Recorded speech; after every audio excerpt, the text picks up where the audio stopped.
Hello, everyone. I don't know if you see me. What's going on, y'all? It's the phenomenal STEMist.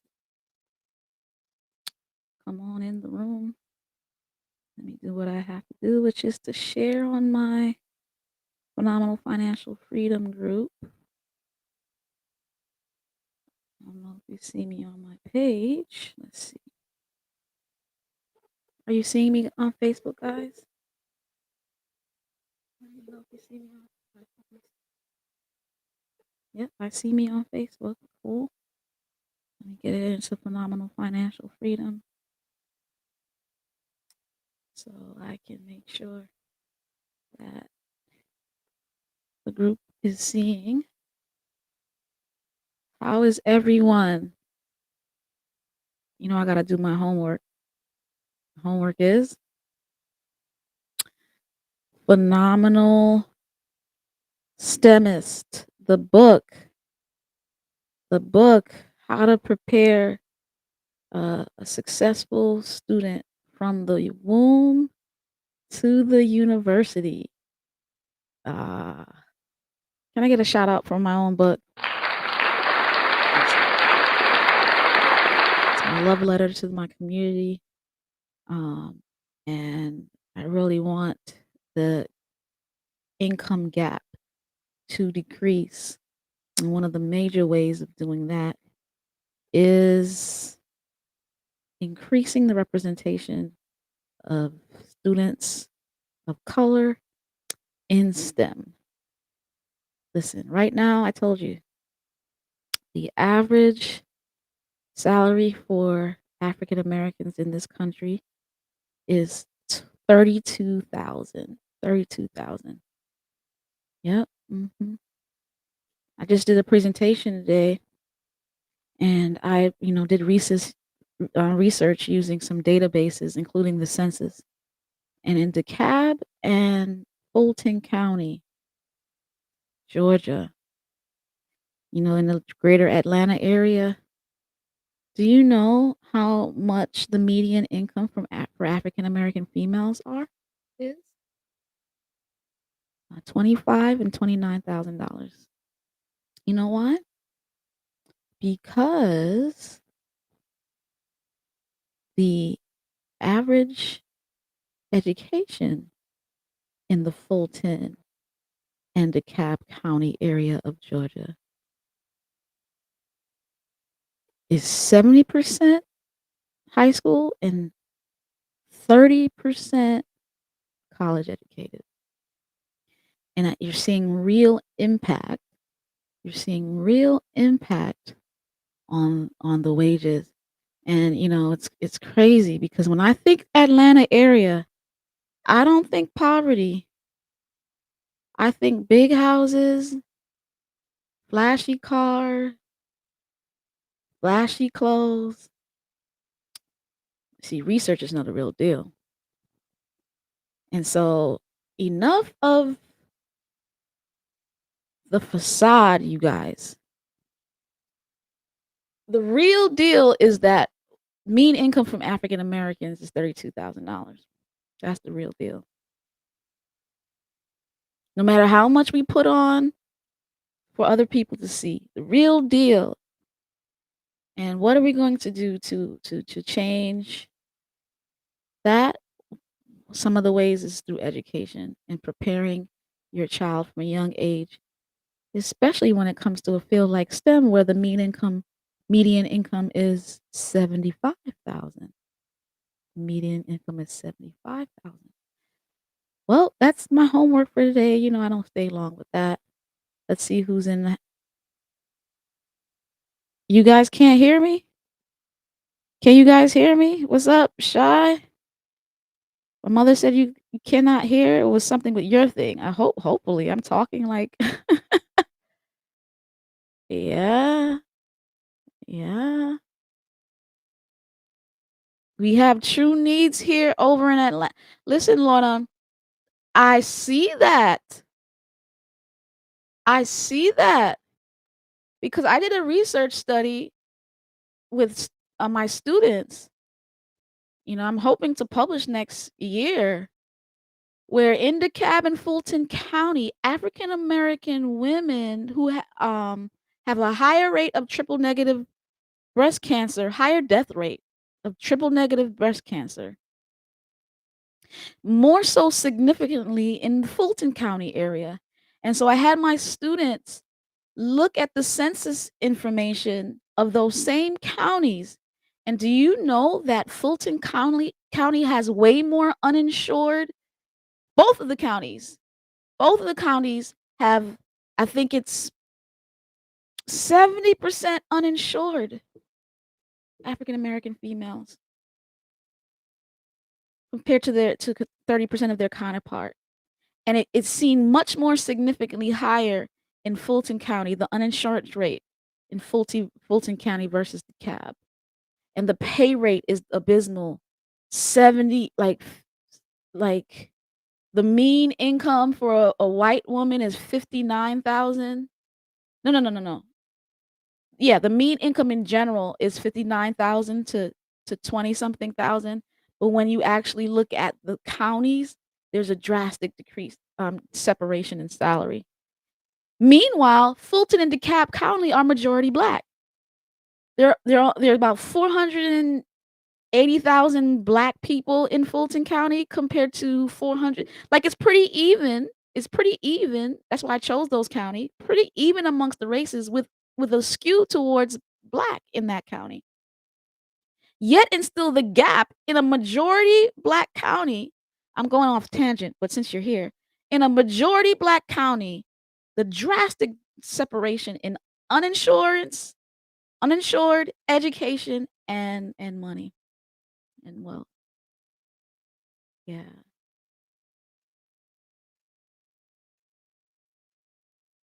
I'll check out my plan is to look at Gwinnett and what was the other one?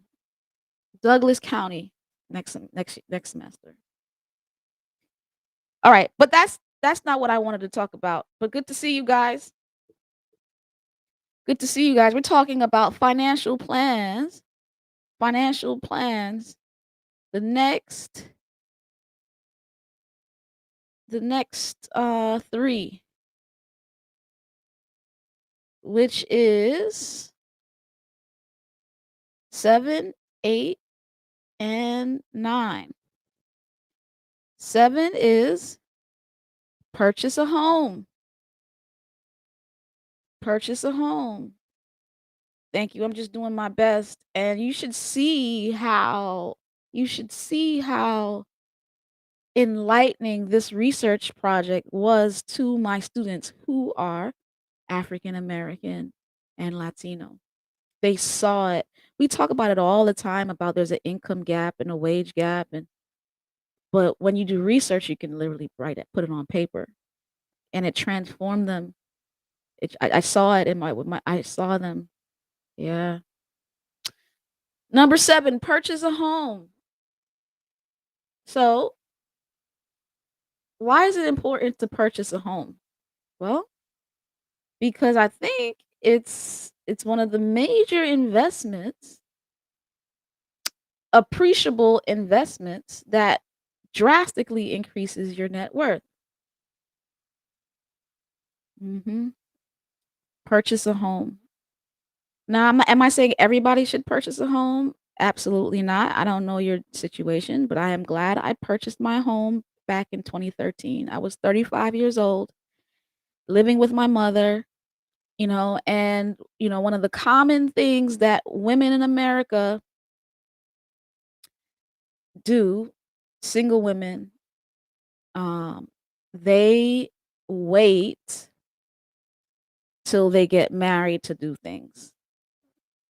One of my major reasons for not purchasing earlier was, well, I don't wanna purchase a house and then I have a house and then, intimidate men or make them feel that I don't need it's you'll be surprised how many women disrupt their financial prowess because they are afraid of not being wanted. They're afraid of being rejected. Listen to me, ladies. I am so glad, and I wish I had bought it before, but I'm so glad I bought my house when I did. I'm so glad I stopped waiting for someone to marry me to take me out of my mother's house. So glad. And you know who told me to do it? Not my mother, my uncle. My old Jamaican uncle said, "Maya, it's time." So glad.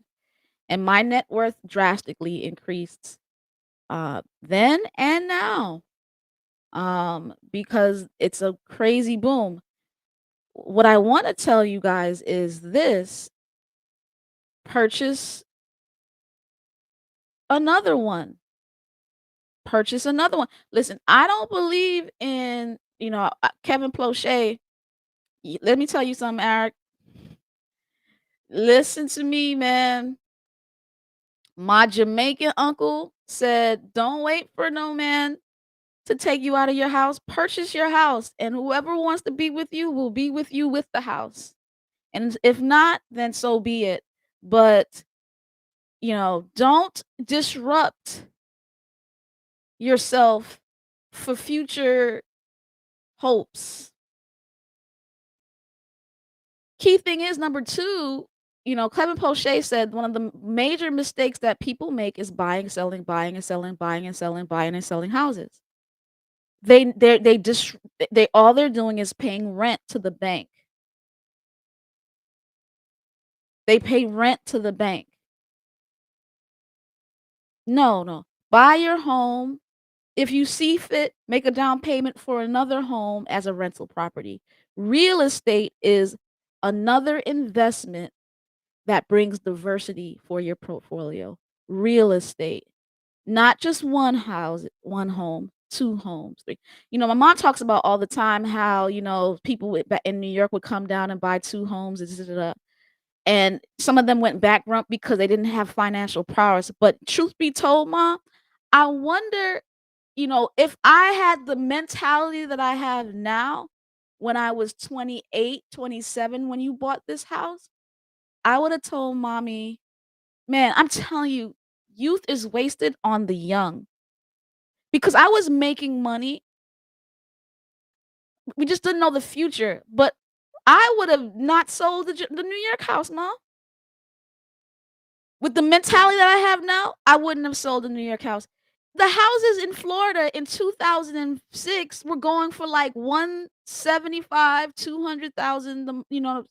What I would have done was put a down payment on the 175 house, rented out the New York. Look, Jesus. The New York house is worth $1 million now, mommy. Oh my God, in somebody else's hands. But we didn't know. We weren't thinking. We just didn't know. And a lot of us don't know. So it's just whatever it will be. But we rented out the New York house, have the New York house and the Florida house. And listen, but you never know, you know. Everybody's not, rental material. Though you can get property manager. Like listen, all I'm saying to you though is don't sell your house. Don't sell your house. Number 2, the second, this is, remember we're talking about the top 15 goals. I'm at number 7. We move to number 8. Start a side hustle. Start a side hustle. What do I mean by that? I mean, you make more money outside of your 9 to 5 job. Find a passion, find a purpose. My side hustle started with speaking engagements. Once I started just speaking engagements, people would give me honorariums. I needed something to give to the parents. I didn't have anything tangible, so I said, "Let me uh write a book. Let me write a book." Just to remind you, just to remind you. phenomenalstemist.com. You can click the link to go straight to where my book is, right? And and then I said, "Okay, I can make some online STEM camps." I'm looking around at these STEM camps. I'm like, "These overpriced STEM camps, man." And they're not even teaching the kids hardcore scientific information. I wanna prepare these kids. So I said, "Let me listen, with technology the way it is, my overhead is minimal, Alright. My overhead is minimal. Google Classroom is free. Restream is free. Facebook Live is free. YouTube is free. I literally have no overhead or little to no overhead. But between my speaking, my book, and these camps, they're creating streams of income with little to no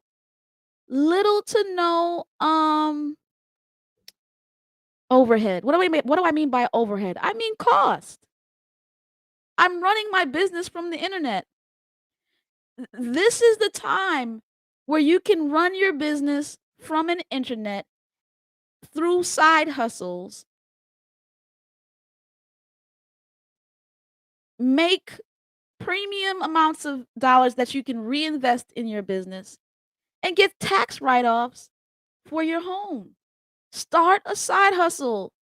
And I showed some things this week of how I started. I started with OBS, where there was no such thing as StreamYard, and it was staticky and messed up. And then I said, okay, let me zoom it and then stream the Zoom by sharing my screen. Like I found ways to do it before there was such thing as StreamYard and Restream.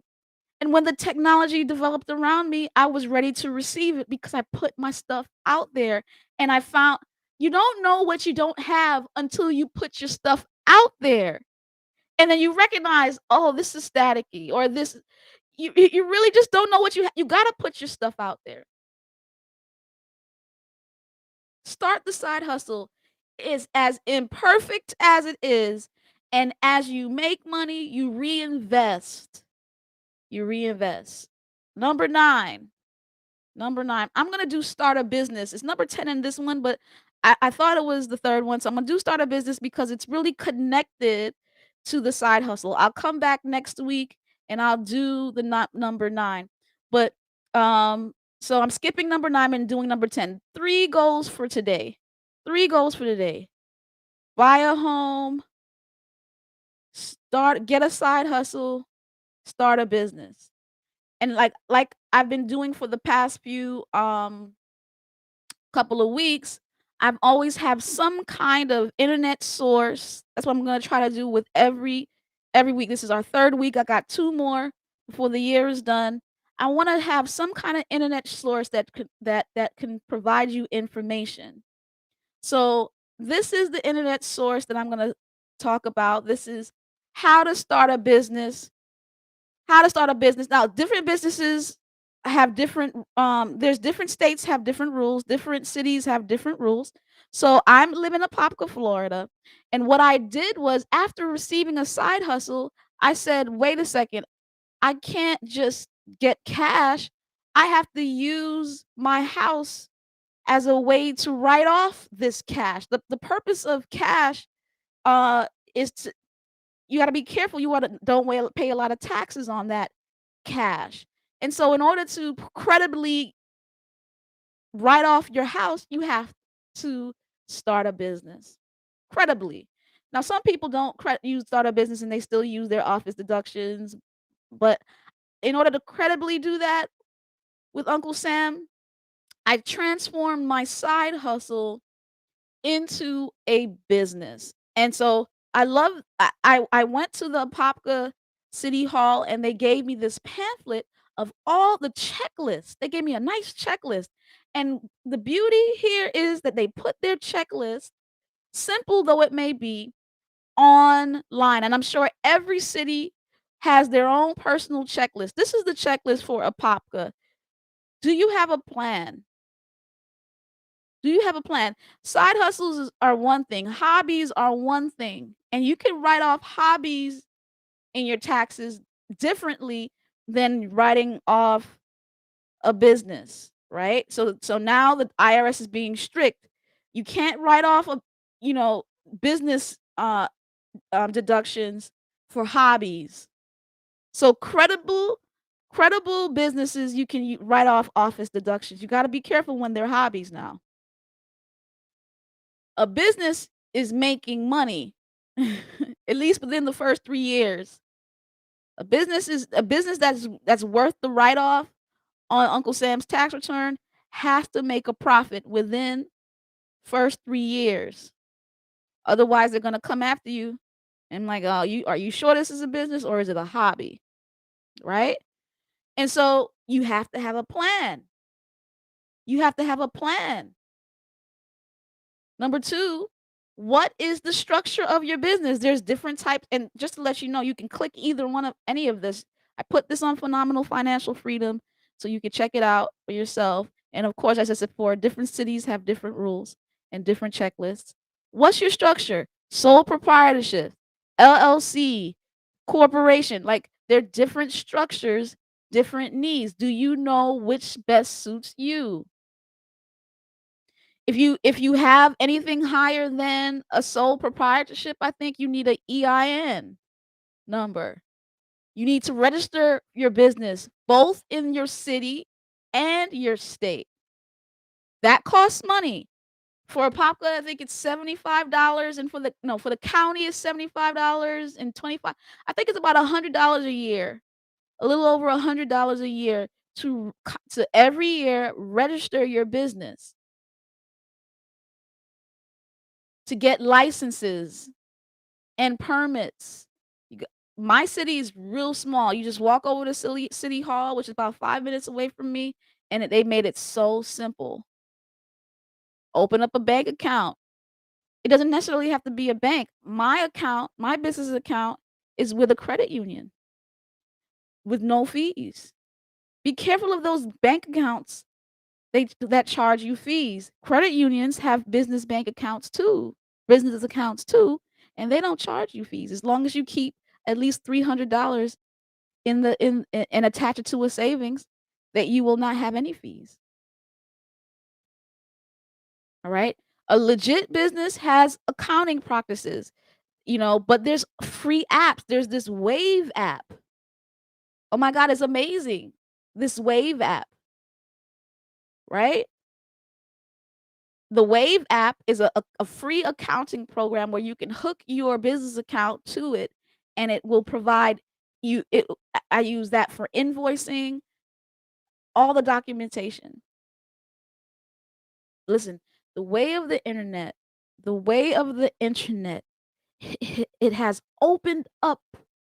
It is the great listen,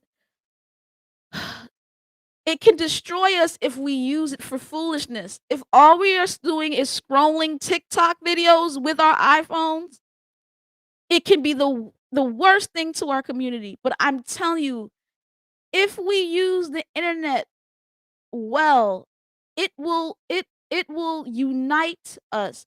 It is the closer of the gap. The internet, the amount of information I was able to upload Elon Musk seminar to the main CEOs of the world. Do you know 5 years ago, 10 years ago, those meetings were closed doored? They're closed door. You would have to know about it. You would have to register for a conference. You would have to pay money to go to those conferences. You would have to fly to those conferences. The amount of free, powerful information that is out there is incredible. Incredible. Now, depending on what you wanna do, you know, if you wanna be a real entrepreneur and a real business, you're gonna need insurance and hiring employees. Other than that, you just turning your side hustle into a sole proprietorship. That's in my opinion, right? If it's a business of one, it's not really a business. It's a side hustle with an extension of you, as an extension of you. That's my purpose, right? But true business people hire people. You know what I'm saying? They hire people. Let's see what the comments are. I'm sorry, you said that's not too bad. That's not too bad. In terms of the cost of a business, I'm assuming. I don't know what you were saying. All right. Um, but as I was saying, sole proprietorship is more of an extension of you. LLCs require insurance because of threat of suit. And usually I'm assuming you want to take your business to another level where you get so much income that you can provide salaries for other people.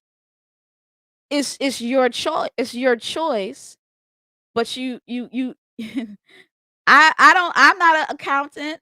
I I don't think you could.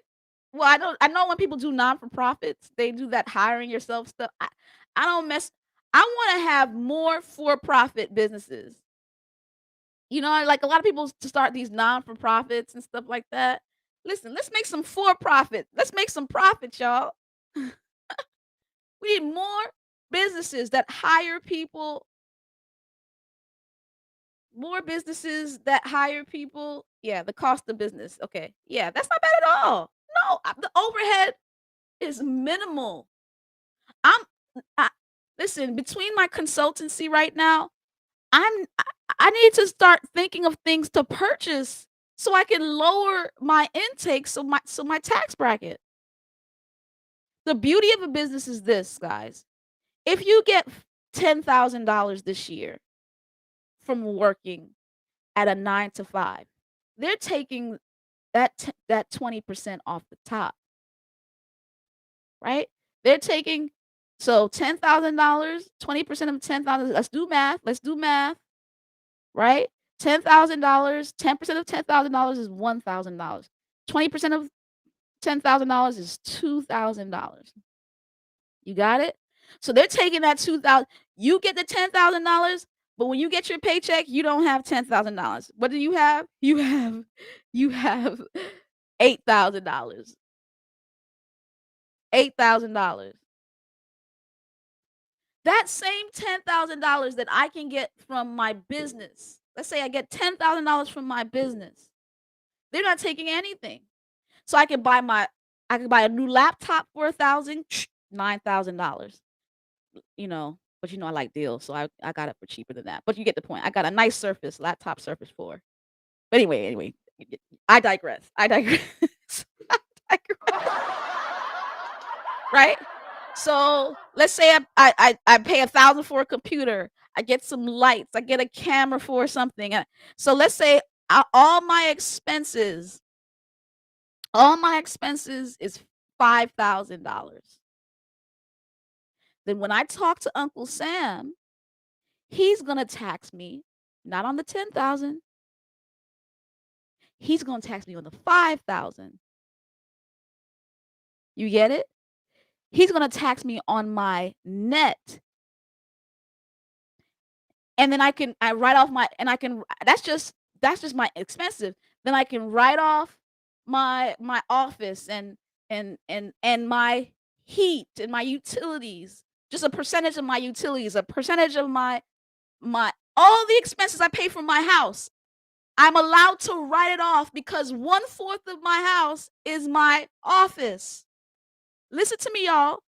So then drop that $5,000 even lower. Let's say $2,000. I'm just making it up, right?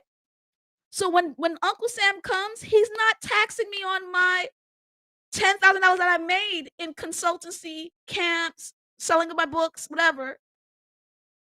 He's taxing me on $2,000. Ah, and you know what? The self-employment tax of two is 15%. So I'm even in a less tax bracket than my job. My job is putting me at with I had to use deductions, but like usually 25%. My job, they tax me at 25% off the top. Off the top. Uncle Sam is taxing me 15% off the bottom. So the same $10,000, they take $2,000. Listen to me. I gotta let people know, Sydney. Like I gotta shout it from the mountaintops. The same $10,000 at my job, they take two or 2,500. Leave me with 7,500. My consultancy, whatever, $10,000. You know what they tax me on? What's 15% of $2,000, y'all? What's 15% of $2,000? Let's do the math. 10% of $2,000 is $200. Add 100 to that. $300, my friend. $300. So the $10,000 I get to keep. Jesus. I get to keep 9,700. I get to keep 9,700 of it. Versus over with my job, I get to keep 7,500 of it. That is business.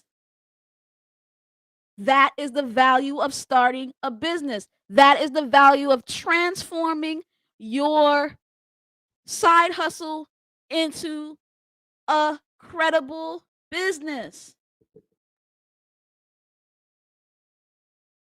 One situation, they're taxing me 2,500. Another situation, they're taxing me 300. Same money. Let me see I'm done. So let's see what you guys have to say.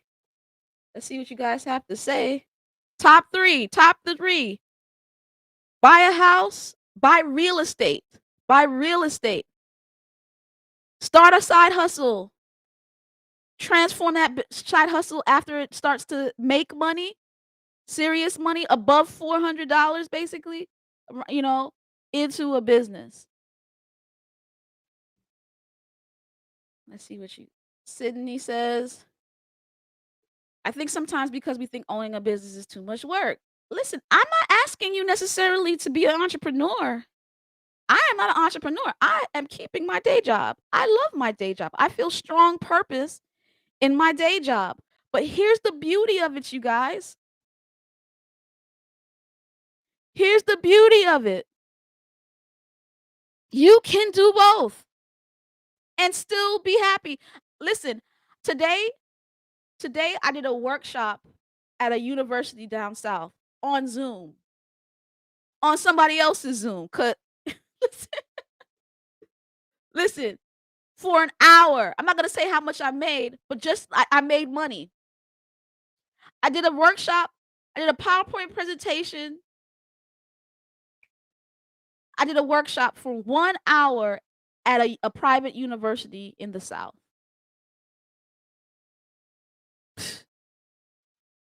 I did. Somebody act. I'm an educational consultant for an online academy, non for profit academy. They need help creating an online biology class and basically transforming their study guide that students can link in from their study guide to the class. I took maybe 2 hours to do that, and they paid me. Okay, so let's say for 4 hours of work, put yourself out there, y'all. Put yourself out there. And people who need you will come. And you will not do. I am on vacation, you guys.